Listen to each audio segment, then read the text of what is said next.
All right, today we're doing something a little different. We're not just looking at a bone. We're going to explore the main character in the story of how you move, how you lift, how you throw. This is basically the biography of your humerus, the single biggest bone in your arm. So let's just dive right in. Well, the answer is they both star the humerus. It's kind of wild when you think about it. This one bone is the absolute powerhouse behind your strongest moves, but at the same time, it's a super common place to get injured. So today we're going to look at that double life it leads, incredible power and major weakness, all by looking at its anatomy. Okay, first up, humerus orientation. We're learning the map of the arm's biggest bone. Look, before we can get into all the cool secrets, we gotta get our bearings, right? It's like learning the basic map of this thing. Imagine I just handed you a humerus. How in the world would you know if it's from the left or right side of the body? Let's figure that out. And what's really cool is how simple it is once you know what to look for. Just 3 clues. Okay, step 1. Find that big rounded ball at the top. That's the head. It always points in towards your body immediately. Step 2. Run your finger down the upper front part and you'll find this vertical groove. That's the intertubercular sulcus. And step 3, the bottom end feels kind of flattened out, right? That's what forms your elbow. That's it. With just those 3 things, you could pick up any humerus and know exactly where it belongs. All right, let's zoom in on that upper end, the shoulder connections. This is really the command center for your whole shoulder. It's the hub where all that amazing mobility and power comes from. It really is a marvel of engineering, but, and this is a big but, it's also got some built-in weak spots. So here's a fun fact you might not know. The humerus actually has 2 necks. You've got the anatomical neck, which is the literal edge of the head. It's where the joint capsule attaches. But then there's the surgical neck. It's that narrower bit just below the head, and trust me, it's called the surgical neck for a reason. It is by far the most common place for this bone to break. It's almost like it was designed to be a weak point. And a break right there at the surgical neck? Well, that's super dangerous. Why? Because of what's literally wrapped right around it. You've got the axillary nerve plus the main arteries that feed the shoulder. They're right there. So a fracture isn't just a broken bone. Nope. It's a high-stakes situation that could totally mess up nerve signals and blood flow to your whole shoulder. Okay, so let's check out these 2 big bumps up near the head. These are the greater and lesser tubercles. I want you to think of them as docking stations. These are the critical anchor points where your rotator cuff muscles hook on, ready to pull and twist and turn your arm however you want. So here's how that team of 4 rotator cuff muscles docks in. It's pretty neat.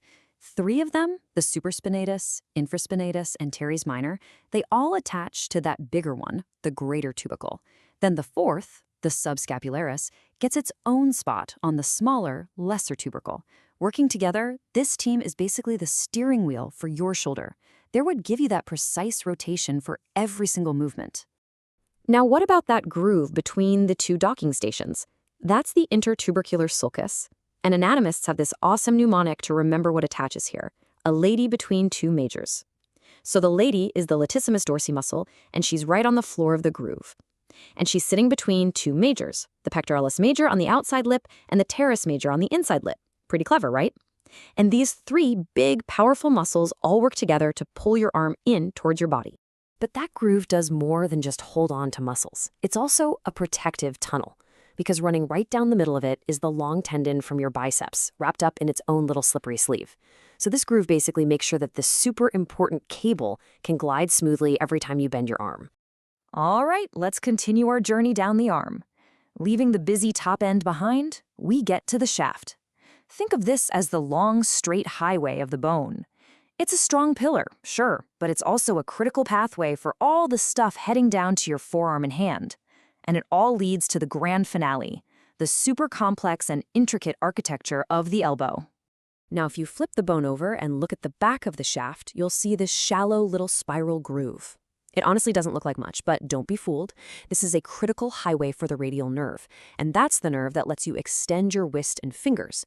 This is exactly why a fracture halfway down your arm can sometimes lead to wrist drop, a scary condition where you literally can't lift your hand up. The bottom of the humerus is, and I'm not exaggerating, a masterpiece of engineering. It's all about interlocking parts.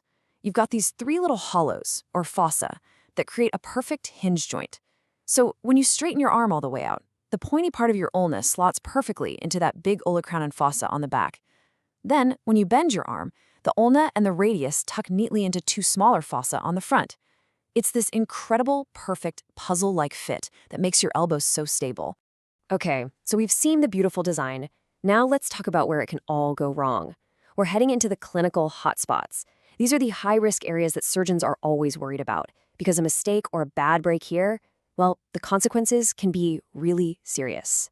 First up, a break right in the middle of the shaft. It's a pretty common injury. So why is it so notoriously slow to heal?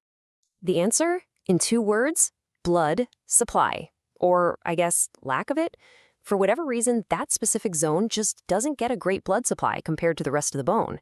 And without plenty of blood to bring in all the repair materials, the whole healing process just slows way down. It's super frustrating. Okay, next, clinical hotspot. This one is especially common in kids. It's called a supracondylar fracture, basically a break right above the elbow. When this happens, there is one nerve in particular that is in major danger. Any guesses? It's the median nerve. It travels right across the front of the elbow, putting it directly in the line of fire. And if that nerve gets damaged, you're talking about losing feeling and muscle control in your hand. That's why this isn't just a simple break. It's a full-blown orthopedic emergency. So, we've talked function, and we've talked fragility. To wrap things up, let's look at this bone's origin story, because the humerus doesn't just pop into existence fully formed. Oh no, it's assembled, piece by tiny piece, from a blueprint that takes, get this, 20 years to finish. Just look at this timeline. It's incredible. The bone actually grows from all these different starting points, where cartilage slowly turns into hard bone. So the first little piece down by the elbow doesn't even show up until you're about 1 year old. Then another one appears around age 5, another at 9, another at 12. By 15, most of those lower bits have fused together with the main shaft. But that last piece, the medial epicondyle, it holds out. It doesn't fully join the party until you're around 20 years old. It's like this slow-motion construction project that takes up your entire childhood and teenage years. So just think about that for a second. This incredibly complex tool, with all its perfect joints, its protective grooves, its docking stations for muscles, it's all carefully built over the course of 2 decades. All of that biology, all that time, all that intricate work, just so you can do something as simple as throw a ball, or reach for something up high, or just wave hello. Isn't that amazing? It's an absolute masterpiece.